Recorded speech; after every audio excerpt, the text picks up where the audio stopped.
little bit more introspective. You know, just can give you insight into both their personality and maybe what past exposure they have to babysitting. Under what circumstances would you call me? And so there are some sitters who love to communicate. They might want to, you know, send you pictures and text you back and forth, and maybe you're the type of parent where you love that. You know, you want to be getting that confidence boosting update constantly that, you know, okay, everything's okay. There are other sitters who, you know, won't really communicate. They figure, hey, the house isn't burning down, why, you know, send them a text. And there are some parents who love that. When you're out, you don't want to be bugged. But to be clear about that, back and forth, I think is a very good conversation. Also, under what circumstances would you call 911 or get involved with emergency? Again, I think just planning for, you know, the worst case scenario and thinking through that just can make you feel better as you just left the house for the first time and you're thinking through all these conversations while you're in the car driving and, you know, trying to text them instructions to the nearest hospital just in case. Are all your sitters, they're not all CPR certified, right? So you have to request. They're not, yeah. So we have a CPR certified badge on our site, and in order to get that badge on your profile, you actually have to submit your certificate from the American Red Cross or the American Heart Association. So, you know, we do an actual check on that. You will be able to scroll down. There is a checkbox also in the profile where someone can say that they've been CPR trained, and so that may be, oh yeah, I took a CPR class in college, or, you know, I have CPR certification but not to date. So that's a secondary way to indicate that they've received some sort of training. But in order to actually receive that badge, you want that confidence that yes, this person's certification is up to date. I want to that badge in the profile. And how about background checks? So background checks, the way it works on Urban Sitter is the sitter actually chooses to get a background check. And so you can sort, again, as a parent, for background check sitters. That background check checks for it's a full criminal background check. So it's any misdemeanors that they would have had. So driving record, I was telling Dana, if they've had some sort of like fishing misdemeanor, we've had sitters hang off the site for that. But, you know, all joking aside, there is really no tolerance policy. So if anything comes up, then I'm allowed to be sitters on the site. So they're all a background check? No, they choose to get a background check. Some choose not to. Some choose not to, and so I say there's 18-year-olds that get on the site and say, you know, I'm just going to try to babysit without it, and they do get some jobs. They have to pay to get the background check, so that's the choice for them, the sitters. Oh, okay. So great. But a lot of them do have the background a check. lot of them do, yeah. Do you guys have your background checks? Talk to me. Like, don't you have to pay to get it? Yeah, the sitters. So I'm not criminal. There's like, I don't know how much it costs. So I didn't get a check. So as part of I chose not to get a background check as well, but I work for UCLA Early Care and Education Program. Yeah. So that I can't work there without a background check. Yeah. That's why. Yeah. And I have that listed there, and you're welcome to call my director and find out how that looks. Yeah. For the same reason they have no tolerance. Why wouldn't you want to get a background check? Because it would be, it never looks at it as like a seal of approval. It's expensive for one, and two, I've actually been background checked in very different ways, like 3 or 4 different times, through a pharmacy that I worked for, through the Early Care and Education program that I worked for, and I actually worked for a law office as well. And you know what, I'm just tired of it. It's expensive, and it's also time consuming. Yeah, so that's why I chose not to do it. What's expensive? If 100, about 50. If people already have the background check, then it's easier for you to ask them for it, or they'll have it on the site saying that they already have the background check. So then you can call and ask them for that verification. And for some people like me, I'm a student right now, so I currently don't have the background check just because when I got on the site, I didn't have the money for it, unfortunately.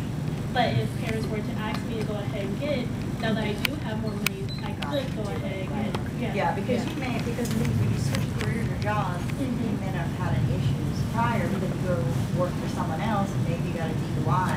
So it's kind of critical if you're going to be driving someone's kids around or something like you could have been background. I've been in a few different industries, but something could have happened 9 months ago, you know what I mean? And then I go work for someone else, and I would expect that they would want me to do I that. don't think it's a choice not to be background checked. It's just like, I'm also on like the other websites. So like on Sitter City, like someone can pay for your background check. Right. So I've had that done. Like I can send you that. Because I think CARE does says like a minimal Yeah. background check, and then if you want to ramp it up, Exactly. pay, right? It's like- Yeah. So urban sitters are sharing that cost. It's just The sitter pays as opposed to the parent. right. Okay, that's it. Yeah. So just by show of hands, who does have a background check badge? Thank you. But you do. Smart you. I'm going to tell you something. If you didn't, I wouldn't hire you. Not to drive my child, especially in the driving culture community like LA. I mean, I have a 5.5-year-old, and I would never. I'm weary going on to a site where I don't have a personal recommendation from someone to begin with, and that someone is coming to my house to work, and then I'm paying them, and there's no like accountability for them. Only a liaison. No offense, you're great, especially if they're amazing. But I mean, it just seems like it's a wise investment. Yeah. Yeah. I used to teach kindergarten in New York City. I've had background checks. I don't remember how much, but I don't think it was hundreds. No, it's so expensive. It's Yeah, not, yeah. I mean, but I assume like if you're a student coming out of school and you're alone, I can see that. Right, a deterrent.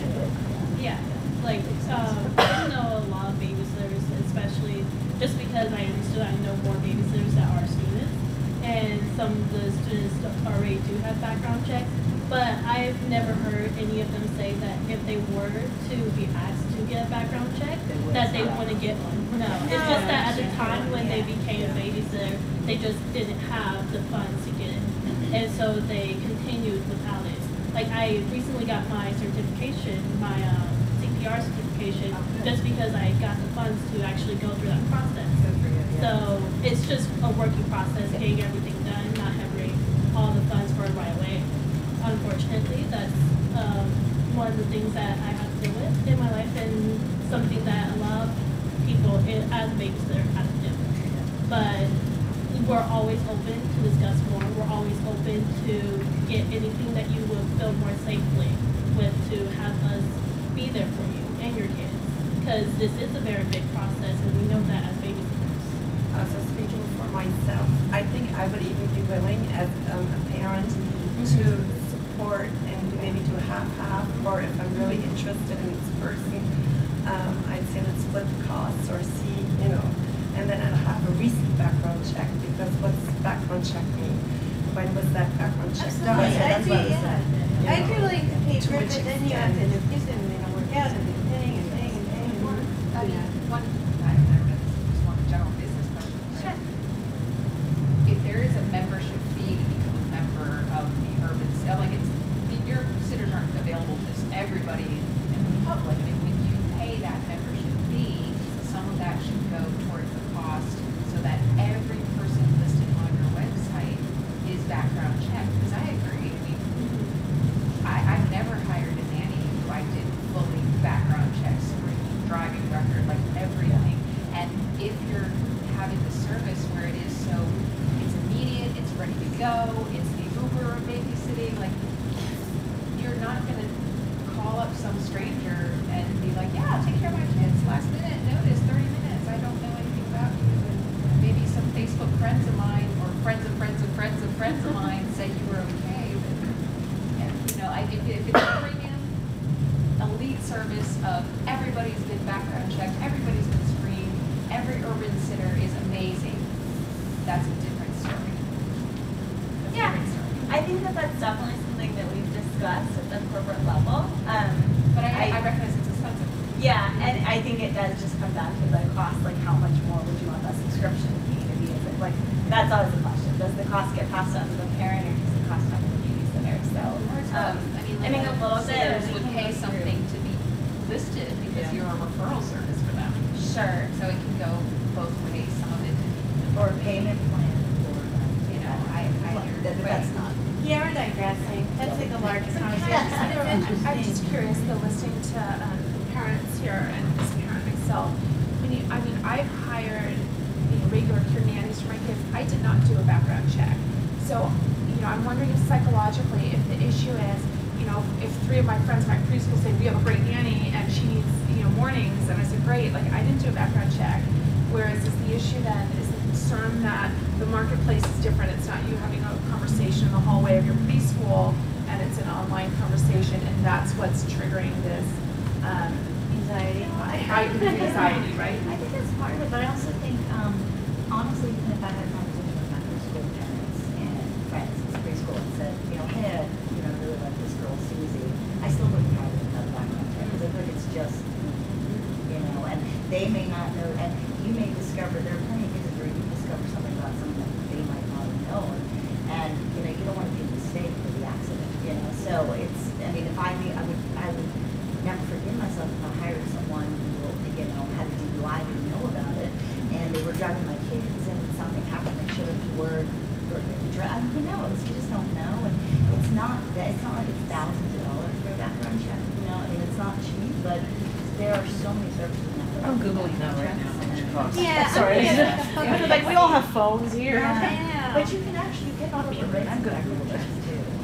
So there's different ways to do it, and then there's different levels, and you can really dig deep, or you can have a basic background check. That's a lot. It's expensive. So I think it's just we live in a big city. This is urban center. It's not, I live in a town of 2,000 people and everyone knows everyone.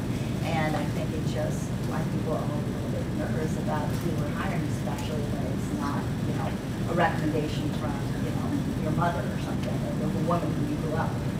Sure. And not to belabor the point, not to scare anybody, but I went through extensive interviews for nannies, met someone that I personally love. Like, she passed my own interview, and I was like, great, let's just get signed up. I asked about doing a background check. At least she was forthcoming about it.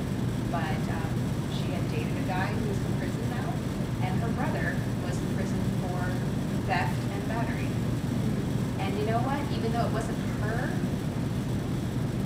like you were saying, no, not even that. It's just like you were saying, the relationships with people that could come to your house, or the people who know where that person works. Yes. Gee, my ex-girlfriend has easy access to somebody's home in LA where the adults aren't around. Can I knock it out? Like, maybe that won't happen. Yeah, but still, the fact like, that it why could, risk it? Like, come on. why risk it? Why risk it? And I Yeah. liked her. She passed my interview. Had I not asked specifically about the background check, it wouldn't come up. Yeah, I really think asking as many questions as possible is a great idea. I think that the whole, honestly, idea of urban sitters will give you more information than you would have with any napkin phone number that you get from a friend, and to be able to see and understand the connection, other experiences that other people have had with these sitters. To become an urban sitter, you do have to fill out a pretty extensive profile, so every single sitter has to go and make a video introducing themselves, tell a whole description of their background.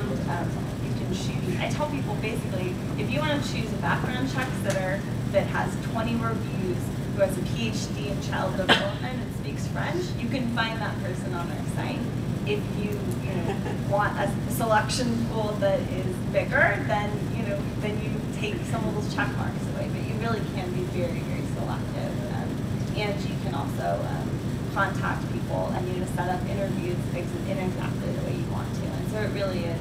I think it caters to that person who wants to go the extra length and go all the way, and caters to that person who is more like, okay, I see that this person's been used by 5 people. I'm in a pinch.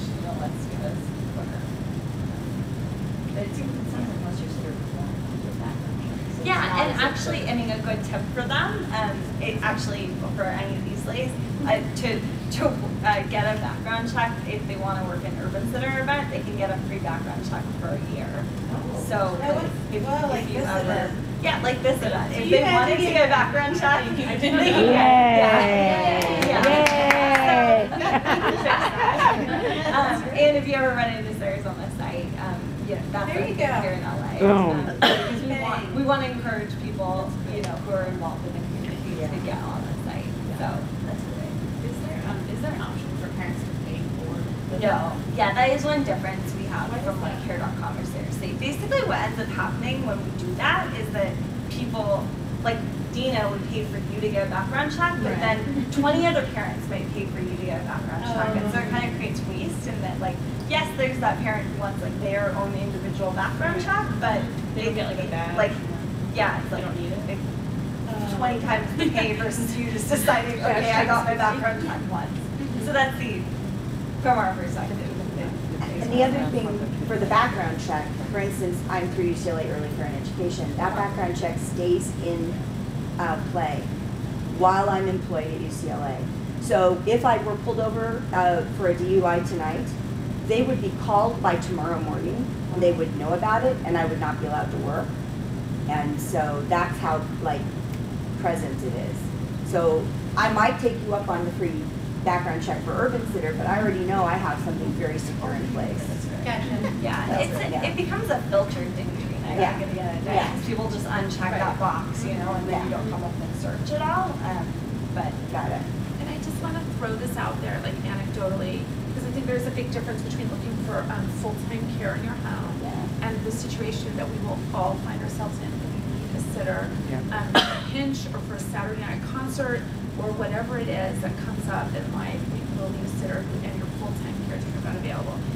The worst sitter I ever had, the sitter who I was terrified of what was going on, was recommended by a good friend, someone she used regularly, and it was a disaster. Whereas once that happened to me, this was a few years ago, and I thought, how is that any better than, I called a couple That's friends. why I background check all my friends' recommendations.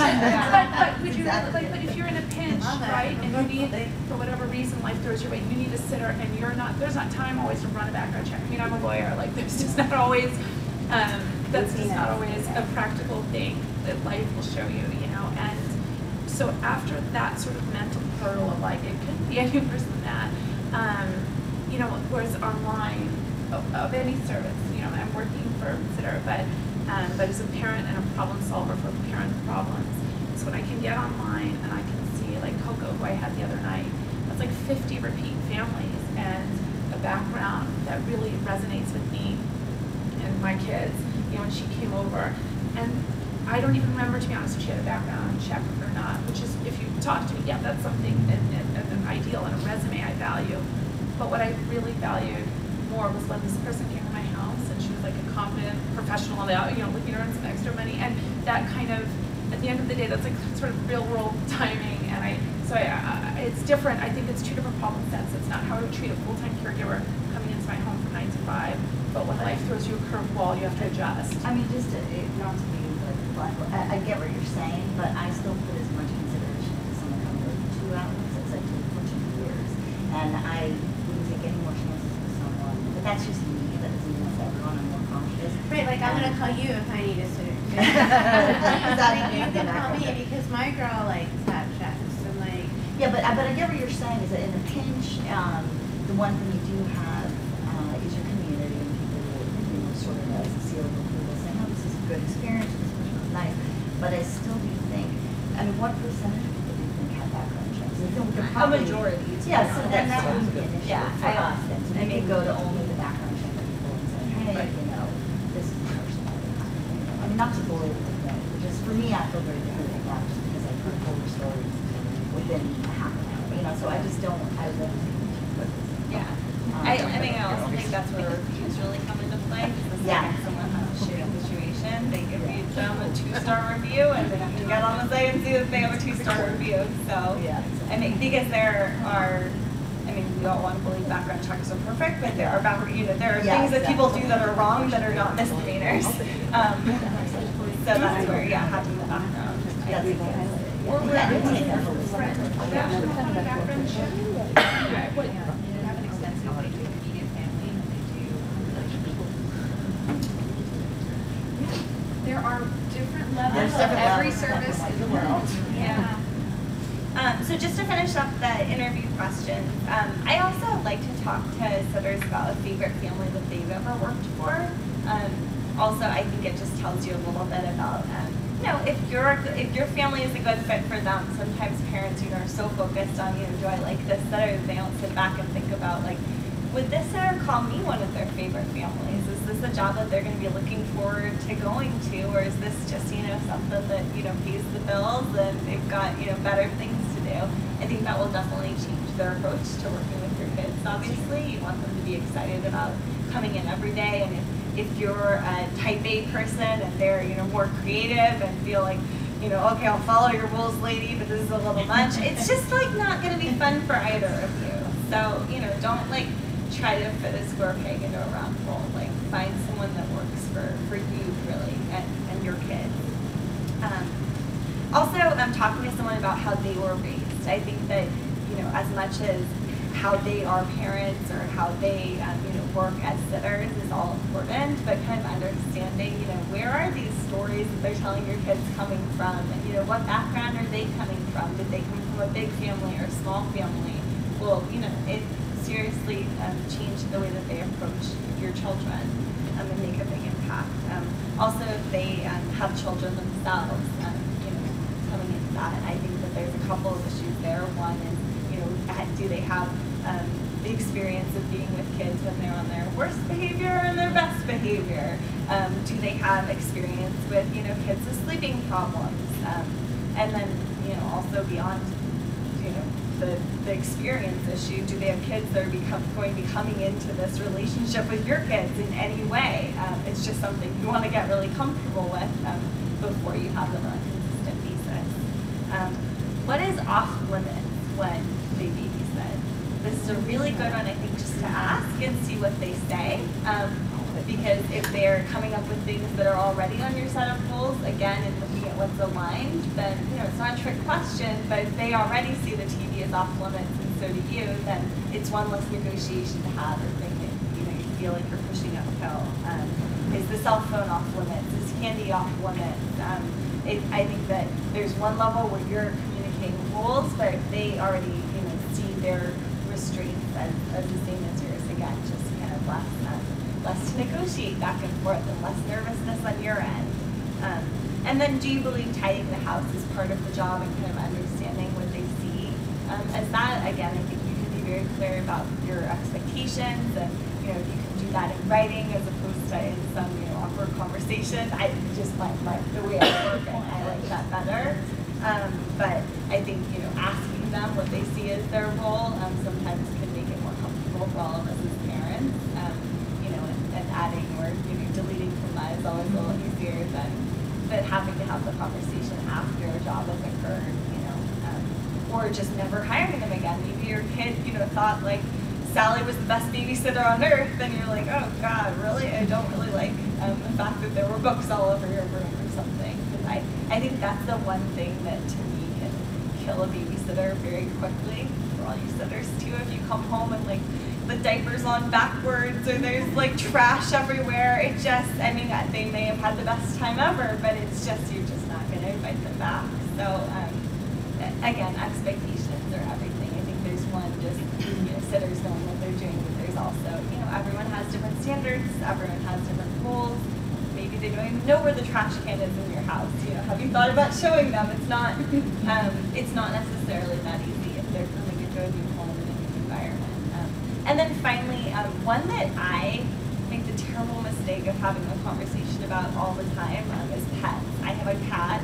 There's a lot of people who are severely allergic to cats. If you have dogs, some people expect, you know, the sitter to be able to take the dog out for a walk or something. And if you do have really engaging dogs, just best to understand, you know, where on that parameter they lie. And you don't want the sitter, you know, really afraid of your dog or something and able to engage your children.